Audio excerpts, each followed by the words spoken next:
Even in our worst moments, even when our health is not great, when our brains are not working and we're worried about losing our mind or losing our business or losing our words, we can still love ourselves and we can still be gentle and kind to ourselves because we know this is not all that we are. Hi, Serena. Hi, Miyako. And for those who don't know Serena, she is a quiet warrior coach for introverts. And she has a beautiful podcast called the Quiet Warrior Podcast. So welcome to our show, Serena. Thank you so much, Miyako. So grateful to be here. Yes. Could you share, Serena, a little bit about what you do and why you do it? Sure. So what I do is I empower quiet achievers to become quiet warriors. Now, when I say quiet achievers, I'm referring to all the people who present as introverts, who tend to be on the margins, on the outside, not quite in the inner circle of things. People Mm-hmm. who shy away from being in the spotlight, not Yes. because they don't know or they don't have enough knowledge, but because their natural tendency is that they don't like having the spotlight on them. It makes them nervous and anxious. They just don't Yeah. like to be front and center. So these are the quiet achievers, and they usually do very good work. They have very Mm-hmm. high standards. Sometimes they can be perfectionists. They Mm-hmm. just love delivering things to a very high standard and producing good work. And they don't Yes. necessarily like to talk about it or draw attention to themselves. So when they become introvert warriors, the transformation then is that they learn to speak up. They find their voice, they learn to use it to Mm-hmm. advocate for themselves, to advocate for other people, and they learn to stand in their own power. So they don't I have to love make a that. loud noise. There's no need to make a loud noise. You can be a quiet warrior. You can be brave. You can be confident. You can be purposeful. And you can communicate good ideas, but in Mm-hmm. your own quiet way. So you don't have to Mm. fake it till you make it, as some people would like to advise other people to do. And I really disagree with that advice. It doesn't work for introverts. We don't Mm-hmm. like to fake it. We like to be ourselves. But if you feel that you're being judged, then you feel you have to hide yourself. And that's the Yes. problem for introverts. So if you can be a quiet warrior, that means you're combining the best of both worlds. You Mm-hmm. still stay your own quiet self, but you also learn to rise up, to speak up, to take action, and to be a leader when you need to be. It's a really natural way to find your own inner strength. You don't need to be somebody else, but what you do is helping them find their own natural, relaxed way of being a quiet warrior. I'm curious, Serena, because when have you find yourself being as an introvert, how you came to find your superpower? How do I find my superpower? I find it by taking action. And what I found was that for many decades, I was always in search of more clarity. I Mm, was always feeling that I'm still missing something. What I discovered is that if I don't take action, the clarity doesn't come. So I kept waiting and waiting for the clarity to drop into my lap ah, like a gift. And then yes. magically everything will transform. But I found that it's actually the other way around. I got the Mm, order wrong. I need to step out first and take action ah, by faith. I found that the minute I start taking action, things start to happen. It's like something is wow. set in motion in a very magical way. And then doors start to open, or some doors may close, or people come into your life, and suddenly, out of nowhere, they mention a thing that you were thinking about, and they give you a solution that you were thinking about, but you hadn't even articulated. You were just thinking about it to yourself. And suddenly, this person comes and has a conversation with you, and that topic pops up. And then they give you that solution that you were actually looking for. So things like kept happening and keep happening really make me think that there is some magic going on here the minute you Yeah. take inspired action. This is a great first step for even the perimenopausal women who are also having challenges of even like feeling the low energy. After you you've done those, then how would that make you feel about yourself? What I've noticed is that once I start taking action and that becomes a way of life for me, my confidence naturally grows because Ah, I beautiful. finally connect the dots. I connect that part between my head, which is always telling me the logical and rational thing to Mm. do and wants me to stay safe and wants me to not take any risks, and my heart, which is telling me something else. Before we get started and move deeper into the perimenopausal issues, for you, Serena, what was your biggest challenges you faced during perimenopause? First of all, I didn't know I was in perimenopause, but then the more I read about the symptoms, the more it started to make sense. I found that my mental capacity was actually being affected by the perimenopause Hmm. because I had become anemic because my iron levels were so low, and it was actually affecting my ability to think clearly. Ah, And it got to a yes. point where I had to reschedule events or cancel events because my health just wasn't good enough. And I felt so disappointed in myself. I felt that I was Mm. letting people down because my health wasn't great. And of course, usually we are harder on ourselves than other people are on us. People are usually very relaxed and very understanding about these things. Hmm. They know that if someone's not well, we give them time to rest and we don't put Yeah. any more expectations on them.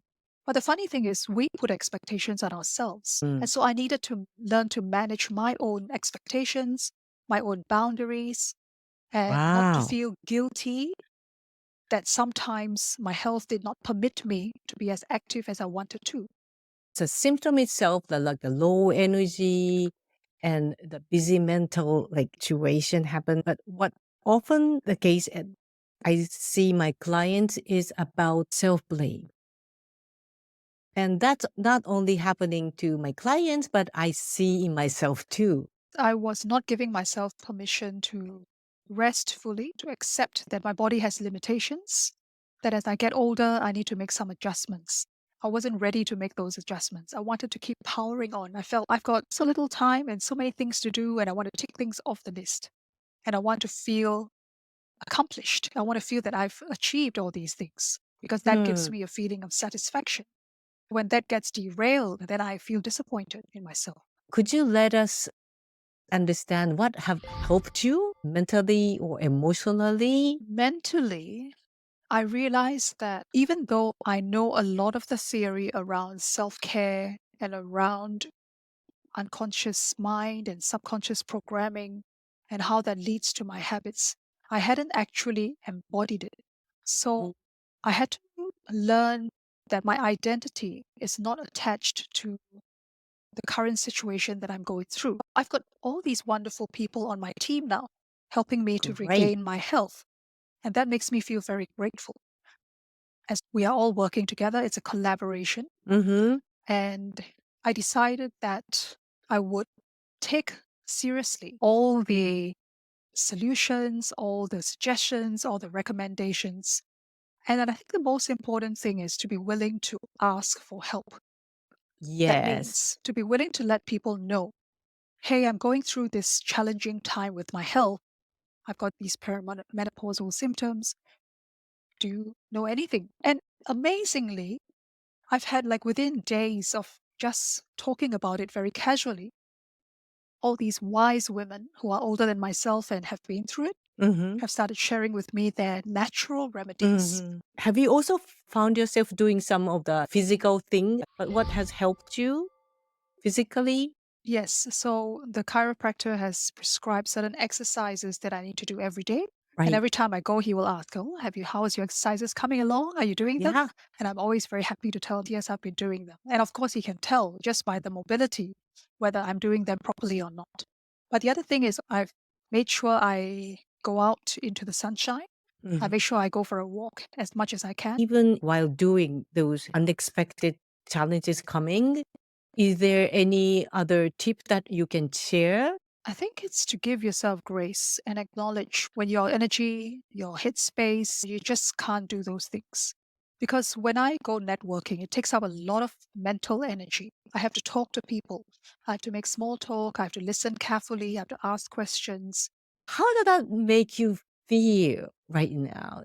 I know that yourself is in the midst of this, but you start to feel better with a new like team, they are all wanting to support you and you are caring for yourself.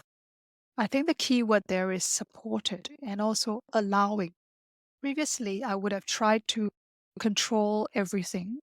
I would have tried to find answers by myself, and I would not be very open to receiving help because I probably grew up believing or being taught that you should always be self reliant, you shouldn't trouble anybody, you shouldn't inconvenience other people, and therefore you shouldn't ask for help.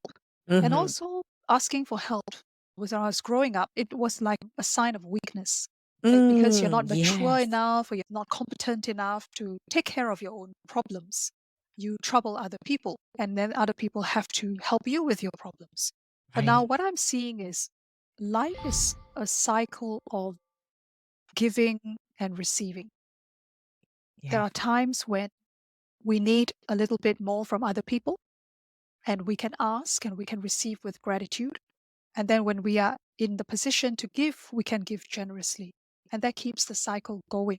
I didn't understand that before. I was always very transactional and very conscious that I Mm. don't want to take more than I deserve. But Yeah. now I'm thinking we all Get it. deserve to be lifted up, to be encouraged, to be helped in our time of need. And if we are good people, we would want to reciprocate. We want to be in a position to help other people. And you can't serve from an empty tank. And I've learned that the hard way. I think it's important to keep ourselves topped up in order that we can continue giving sustainably. I think when we start to embrace the identity that we are good enough, we are loved, we deserve to be here, we deserve to be supported, and learn to love ourselves so deeply that even in our worst moments, even when our health is not great, when our brains are not working and we're worried about losing our mind or losing our business or losing our words, we can still love ourselves and we can still be gentle and kind to ourselves because we know this is not all that we are. We know we're Yeah. capable of so much more. And also to trust the process, trust life, Mm-hmm. trust that things are working out, and really to pay attention to the words we say to ourselves. So Yeah. if we are constantly saying, complaining, or focusing too much on our challenges or our illness or whatever we're going through, we don't make room for new possibilities. It could be that it's the way we think and the way we feel. Our thoughts and our feelings, they affect each other. So we need to be very mindful, very conscious of what we are speaking into existence and how we are allowing our emotions to control us. You are allowing more possibility to flow into your life. And you are the living example of women as a perimenopausal introvert, but as a perimenopausal introvert coach, super coach. And I highly respect what you are doing for yourself and what you're doing for others. Thank you so much for that affirmation and those kind words, Miyako. Yes, I truly, genuinely appreciate your open conversation about this sensitive topic. Thank you so much, Miyako. Thank you so much. And we'll see you soon. And here's the exciting part. I have a special gift for you that can truly make a difference in your life. It's my free guide called Unlocking the 5 Hidden Gems for Perimenopause Symptoms Relief. This guide empowers you to find natural relief and unleash your inner radiance without relying on supplements or hormones. Inside, you'll discover the secrets to naturally finding relief from your symptoms. I'll guide you through challenges that are often misunderstood, helping you find effective solutions that have worked for many women just like you. Imagine saying goodbye to restless nights and those annoying hot flashes, and embracing life with renewed energy and vibrancy. What would that look like for you? This guide is your first step toward menopause revolution. Click the link in the description below to instantly access your free guide and join me on this amazing journey to your vibrant self in your prime years. Thank you so much for watching, and I can't wait to see you in my next video. Bye!